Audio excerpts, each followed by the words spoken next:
What's up folks, it's 2Bricks and I'm taking a quick break from working on my many large-scale projects. Now a lot of you folks have been asking about the next update for the Venator as well as many other things. I am working on those things, but every now and then I just have to take a small break and focus on something that's smaller in scale and kind of cleanse my brain. So this is what that is. This is my version of the Imperial Ambunaut from Andor Season 2 specifically. This was used in one very consequential episode, but I will not be giving any spoilers in this video, so feel free to watch ahead if you haven't seen Andor Season 2.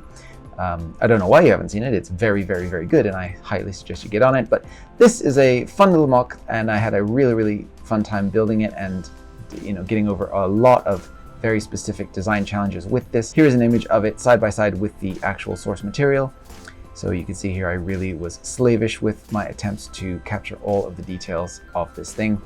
And I'm really excited to show it to you guys. So this has an interior as well. It's a very small mock, but it does have an interior, and it has a action feature or two, I guess, tucked away in here. So let's dive in and take a look at this. But for folks who are interested in building one of these for yourself, you can get the instructions either for free if you're one of my patrons, or you can wait for it to drop on Rebrickable. But Rebrickable has been having an insanely long wait time lately. So I don't even know when it's going to show up there. Sometimes it's been over a week to publish a mock, which is kind of ridiculous. So it's kind of been discouraging me from wanting to even publish stuff there right now. I'm thinking about switching permanently over to something like OpenStuds. I don't know, we'll see how that goes. But as of right now, yeah, it's Rebrickable is frustrating me for sure. So yeah, dive on over to my Patreon and patreon.com/2bricks, and you can either subscribe for $1 or more and get the instructions for this for free, or you can wait for Rebrickable. So without further ado, let's dive in and take a look at the Imperial Ambunaut and see what this vehicle has to offer. So the build does come with this hover stretcher right here, and there is obviously room to place a patient on it, and it has a droid brain at the front here that controls this for when there are no staff to guide this to where it needs to be. And then we also have room in here for a pilot. You can see our pilot is currently seated in the cockpit right there. You can see her head. She's got the molded cap with the hair on it. And so that variety of figure will fit in this design, tiny as it is. So let me go ahead and show you here. We can load up our patient here in the back. So Anakin has fallen in the lava once again, and he's always doing that. So they're gonna go ahead and load him up. So he can go either feet first, like so, and then you just have to tip it up to get them out, or he can go head first, either way. And then there's room enough to close the door with the patient loaded up.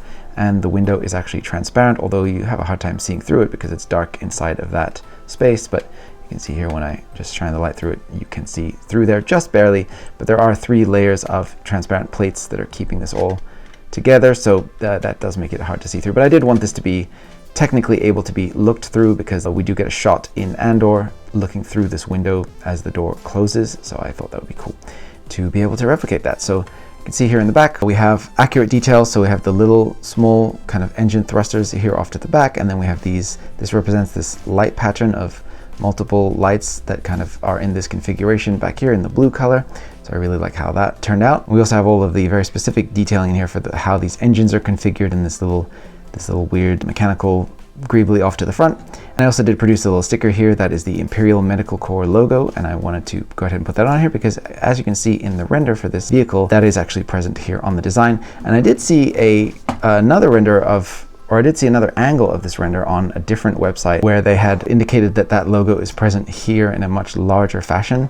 And I wasn't sure if that was canonical or not, so I didn't go ahead and do that, but I did leave a place here to put a sticker with that if you want to go ahead and design a much larger version of that logo in white, and you can go ahead and stick that on here. But I do just have the regular smaller black ones on here on both sides. Let me show you when the patient is in, really is just enough room for them to fit. And if you had a patient with extremely big hair, you may have trouble getting them through the front door there.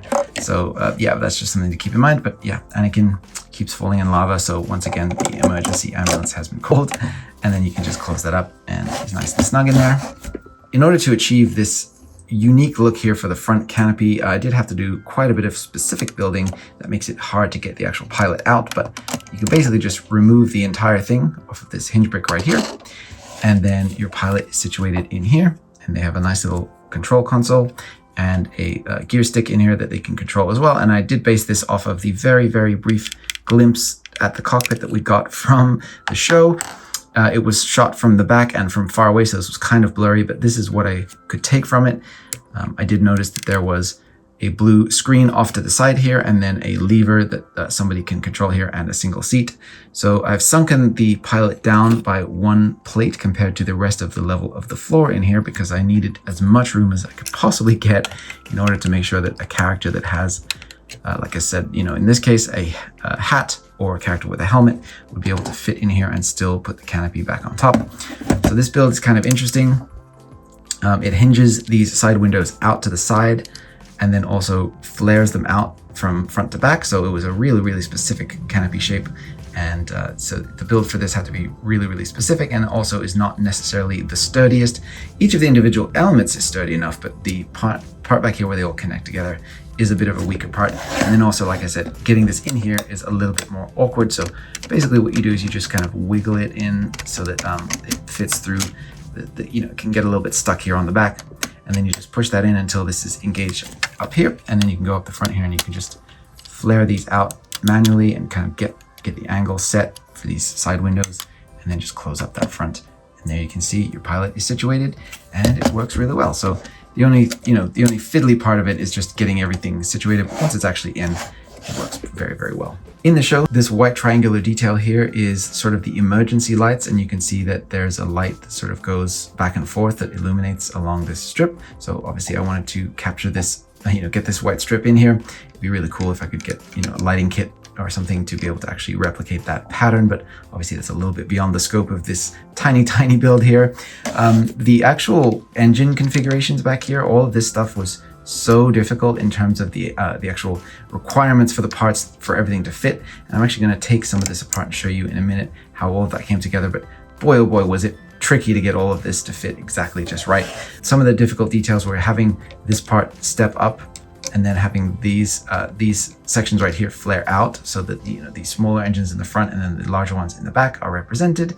And then also just the specific way that these back engines, everything had to come together. So I'm using the candle piece here that is mounted onto this little gap that I have in here with the bar piece sticking out, and just getting all of that to fit together was really, really challenging and satisfying. And you can just see in here just the absolute amount of plates and brackets and different angled elements that come together to make all of this work. And then, you know, you can kind of just set the angle just right for this side portion right here so that this is totally flush. Even though we have multiple parts coming together from multiple different angles and axes, it was still able to all fit flush.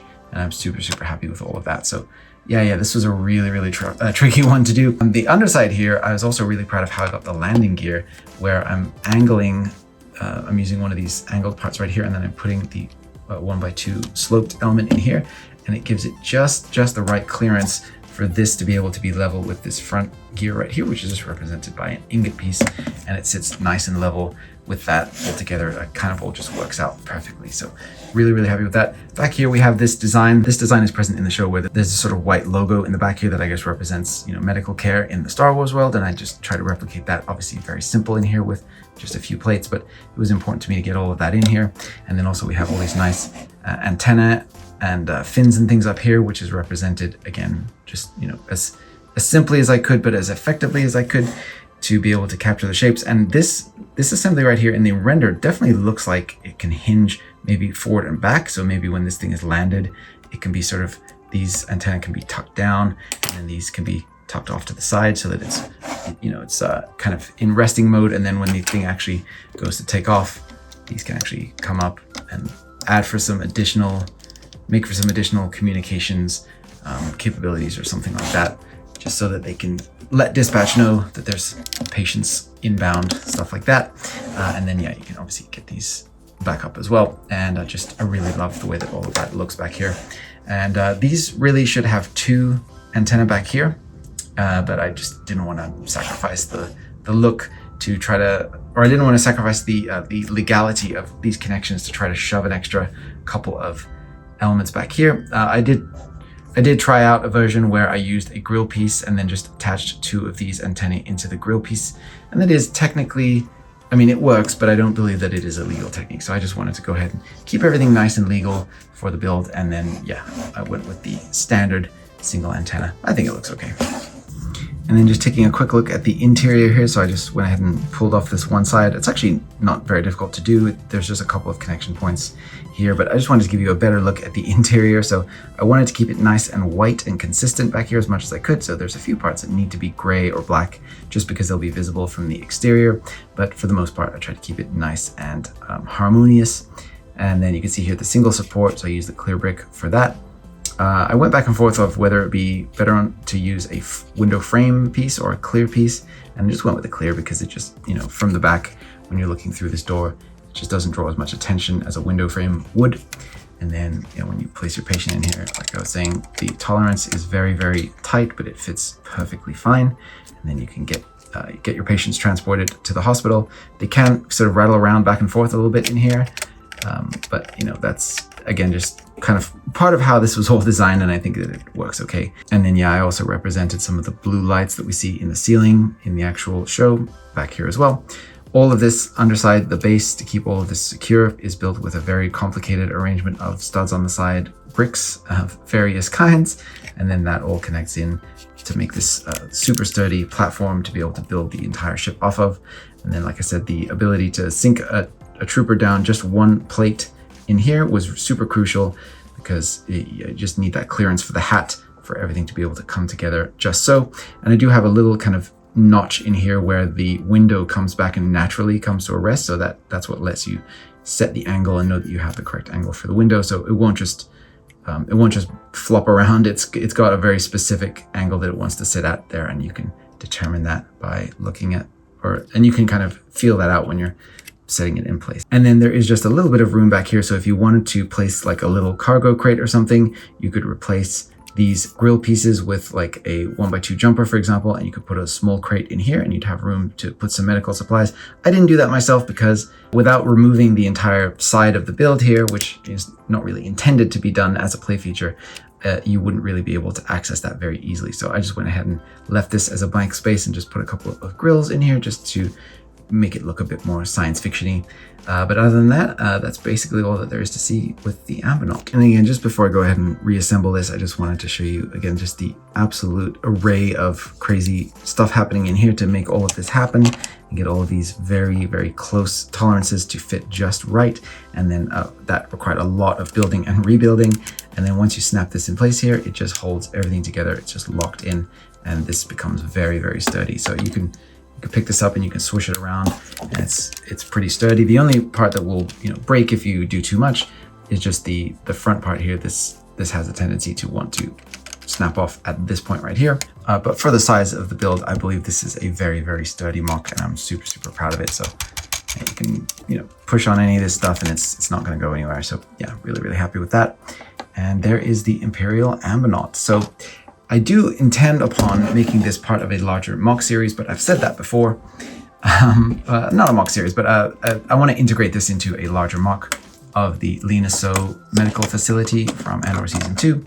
There's a lot of cool stuff. There's a really cool scene that takes place involving, from the point where this Ambunaut is used through to the end of that episode. There's a lot of really cool action that takes place in that hospital, and I would really, really like to make a MOC out of that. But for now, I wanted to just make this available because I've made promises before, and then I get too busy, and then I don't get a chance to come back and revisit those MOCs and finish off the quote-unquote series, and it ends up just being a one-off. So for now, you can just go ahead and get this, and you can add it to any dioramas or anything that you happen to be working on, and you can, build up your Coruscant emergency services. I'm actually a huge fan of Star Wars emergency service vehicles. I really want to do one of the Coruscant fire ships, and I would also really like to do a police gunship at some point. I think that's such a cool subgenre of Star Wars ships, the ability to have different emergency service vehicles of different types that are also basically spaceships.